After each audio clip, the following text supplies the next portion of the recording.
Hey everybody, it's Jason Blaha here, and today I want to talk to you guys about one of the common problems that you're going to run into. As you start to lift, you become extremely active and you start to have a very high energy turnover, meaning when your caloric maintenance starts exceeding something like 3,500 calories a day. In my case, I need 4,500 calories every day to maintain body weight. What you're going to find is that friends, family, loved ones. I even have tons of concerned people in my comments. And this is how idiotic people are.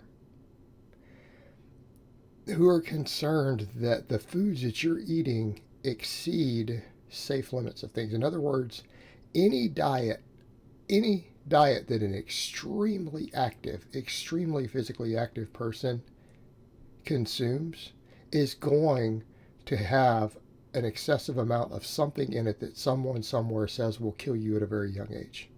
In other words, you're going to die as a direct result of being extremely physically active, that it's just going to debilitate your health. And as funny as that sounds, I'll give you a perfect example.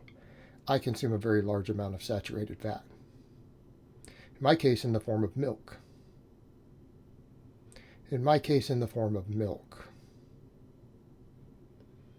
A lot of you might eat higher carbohydrate diets, and you're going to end up consuming very large amounts of starch, right? Even if it's from whole foods, right? If you consume tons of potatoes, extremely healthy food, by the way, just like milk, healthy foods, what's going to happen? People are going to say, well, that's just an excessive amount of insulinogenic carbohydrates. Like you're gonna get diabetes from that. Or you're going to consume an excessive amount of fruit, or the amount of protein that you need to recover from and repair your body from all the training. In other words, because our energy needs are often double that of the average person, and they are literally requirements, we have to have that much food. Because of your metabolism and your energy turnover from training, you're going to eat excessive amounts of food. And the ironic part is that even when you consume a diet that is completely whole foods, you will always have some nitwit who will chime in and say, your diet is going to kill you. And why is that silly? Because we're consuming whole foods due to the sheer amount of calories we burn. In other words, we burn through so much energy that we have to have this stuff. And what people forget, even when it comes to something like saturated fat, even the experts who think saturated fat will cause cardiovascular disease, and by the way, there's a large disagreement there. We're starting to reach a larger consensus the other direction at this point. No one is saying that that's the case in energy maintenance. In other words, it's the foods that everyone's concerned about causing all these issues are due to caloric surplus. These are foods that when you are in a caloric surplus cause bad health markers. Right? That's what we're talking about. And the problem we have is that that's based on epidemiology of sedentary populations.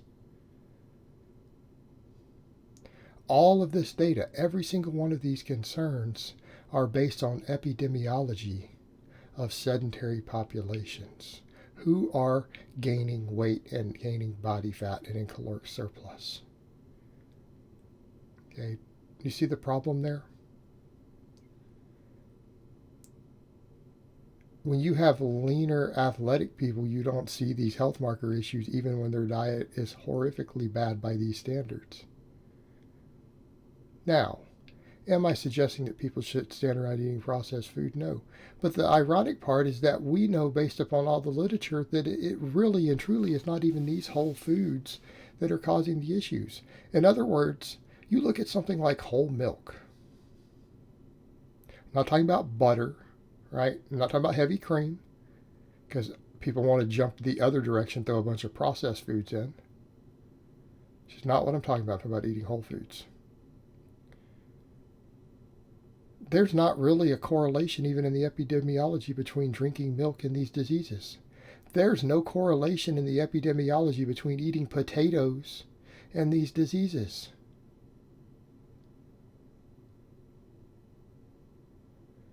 Yet you will always have someone who will tell you, oh, you eat so much of that, it's going to kill you. You eat too much high glycemic index starch, right? It was potatoes. It's potato, guys, one of the healthiest foods in the world. Oh, you get too much saturated fat from your milk. But you're doing it because you burn through that much energy. And the reality is, the epidemiology generally shows it's all the refined foods that are the issues. The same people, all right, you guys know who I'm talking about. The same people who will talk about your whole foods killing you and causing disease will eat a slice of cake every single night for dessert, right? The very same people, and they probably don't train. And there's at least one fitness YouTuber we can think of, look like Vegan Gains, barely trains, out of shape. He will do this stuff and bring up epidemiology, but he eats a junk food vegan diet and doesn't even really train, can't train his legs. High body fat right now, right? He'll do this same stuff, but he eats a horrifically bad diet of garbage and junk food.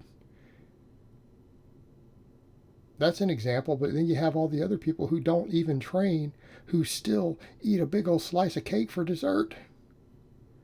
And they want to talk about your whole foods. It's like you're eating a big pile of refined sugar and butter mixed together. Mixed with a bunch of white flour, right? And you really want to talk about my diet. That's the attitude you have to have with these people. Now, here's the reality of it. Athletic populations have better health markers, period. All the way across the board. Extremely high energy turnover athletes have good health markers compared to everybody else. Yet, we frequently, okay, I'm going to state this again, we frequently consume either the highest amount of saturated fat or the highest amount of starches of any population. Okay, it's not just the quantities, it's excess relative to your body's needs. And that's what people are forgetting in this equation. If you are burning through carbs or fat because your energy turnover is so high, they never have negative health concerns. Okay? Let me state that again. There are never negative health concerns from any amount of fat or carbohydrate intake itself if you burn through all of them. If you can't eat enough of them to reach a calorie surplus because you train so much, in other words, none of these things have any negative effects on your health markers. It doesn't matter which camp you fall into. So here's the reality. What should we be doing? We should all just be training. Right? We should all be training, and we should be consuming whole food diets.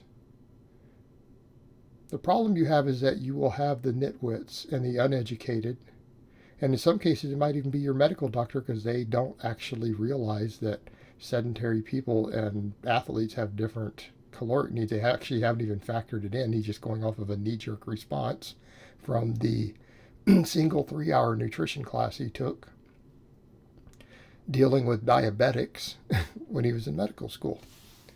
Right? That's usually the issue. That's usually the issue. If it is your doctor doing it. But more likely than not, it's someone who reads some stuff on the internet and they say, oh, well, this food is bad. This food is bad in excess.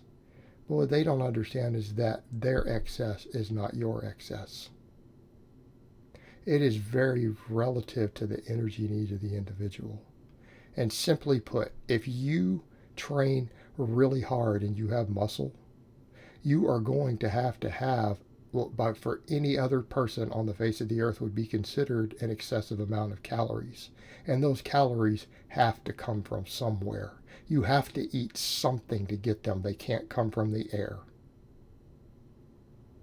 you're going to have to eat foods that are high in calories of some type to pull this off, which means somebody is going to look at the food that you eat and decide that it is going to kill you at age 27. I'm 43, by the way, for those who don't know. And it's just ludicrous. Alright, guys, well, that's really all I have to say on that today. I hope it's been informative, and I will talk to you guys next time.